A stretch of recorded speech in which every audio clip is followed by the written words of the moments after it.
Hi, I'm Jenni Carlson with the Oklahoman. Someone needs to explain this one. Isiah Thomas still has a job with the Knicks, but the Yankees might axe Joe Torre. What's up with that?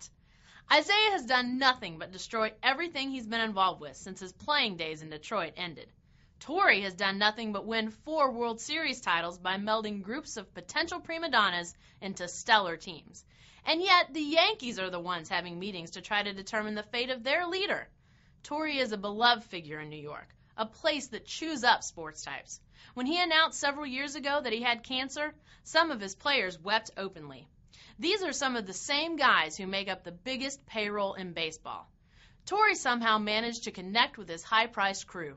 Every manager or coach says they want the problem of too much talent, but with a bunch of superstar players, you always have their supersized egos.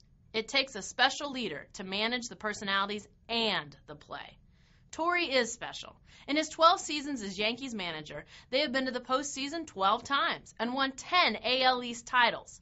Oh, and lest we forget, the Yankees made the postseason this year, even though they were 9.5 games back in the wild card race the first week in July. Amazing stuff by Torre. Then there's amazing stuff from Isiah, though it's amazing for a whole different reason.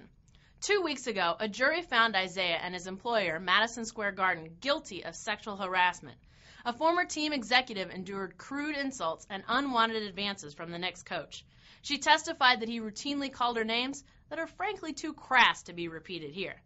Now, the jury has put Madison Square Garden on the hook for $11.6 million.